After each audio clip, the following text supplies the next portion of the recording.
Може да ми кажете каква беше първата полука след първия провал и каква беше първата полука за вас след първия успех?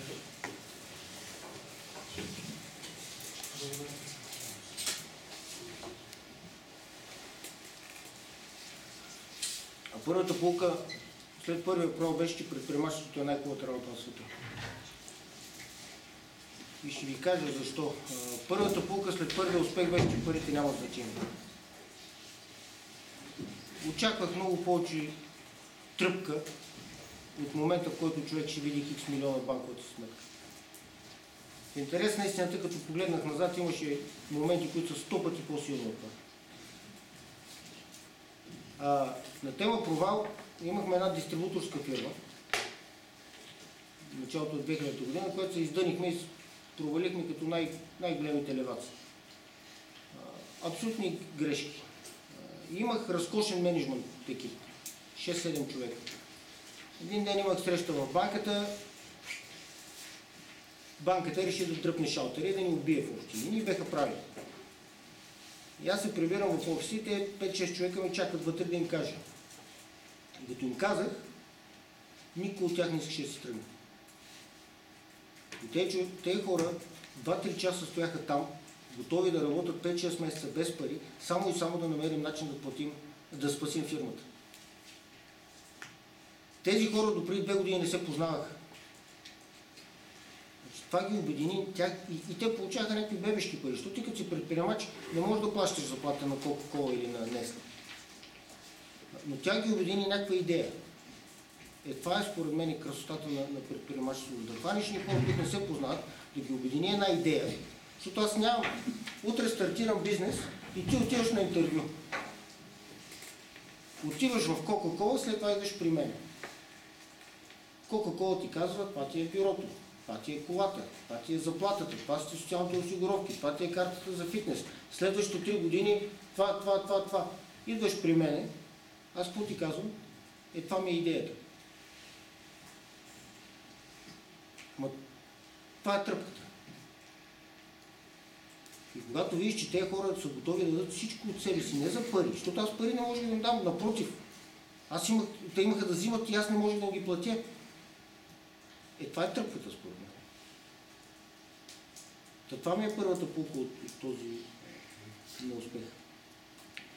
И още една пулка, че ако не си за тази работа, то си показва.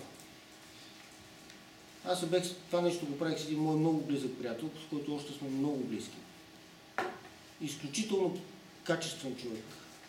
Но той каза, виж какво, тествах, не съм за тази работа. Отказвам се. И до сега е шеф на една от най-големите фирми в България, много добре се справя, но не е предприемач. Той човека прецени, че иска да плува в друг коридор.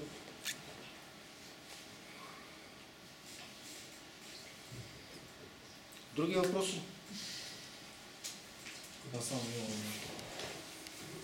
Как реагираха хората в Лас Вегас, когато им казахте, че сте от България? Как се отнасят към България? Какво вие им казахте за България? И той, ако дойде един човек при тебе и ти каже, че от Богота, абсолютно индиферентно, те не знаят. Едно време бех, че Далавера и аз, когато бях в България, сигурно никога нямаше да влезна в Кембридж, защото ни гледах като полезно изкопаемо. Ние бехме първото поколение, хората от комунистическия свят и това ни отваряше врати. В момента е абсолютно сиво сме за тях. Нямаме нито плюс, нито минус, сиво. Поне за американците. Тогава какво ни отваря врати на Запад? Моля? Какво би ни отворило врати на Запад? Зависи кои врати. На предприемачеството? Не знам, аз мисля, че най-голямата валута в момента са идеите. Най-конвертируемата валута в момента са идеите. И за разлика от преди 10 години, когато идеите се тестваха внимателно и бавно, сега мантрата в бизнеса е бързо, скорост. И моята пулка от света се променя с драстична скорост в областта на менеджмента. И моята пулка от Лас Вегас е скорост и простота. Много бързо, защото всичко около тебе се движи и ти ме питаш да планираме и всичко се движи с такава скорост, че ти нямаш никакъв шанс да предскажеш какво ще е след 6 месеца. Добре. Аз имам само един последен въпрос. Как да разберем колко струват нашите идеи под формата на бизнес, под формата на нашите предприемачески идеи? По какъв начин? Някой има ли отговор? Чрез реализирането им според мен. Клиентите на вторен степен. Това мисля, че е от бреговия маркетинг. Пред клиентите ти, като имаш на втора степен, като ще става възможно да ти печава. Моят опит е малко по-различен. Ако говориш инвеститори,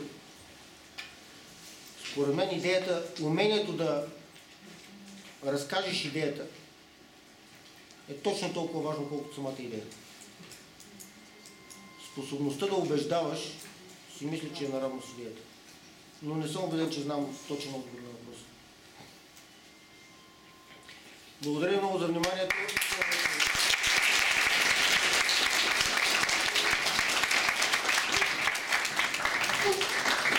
Имате някакви други въпроси за академията? За нас ние сме тук и оставаме и ви благодарим, че бяхте с нас. Надявам се, че ви беше интересно.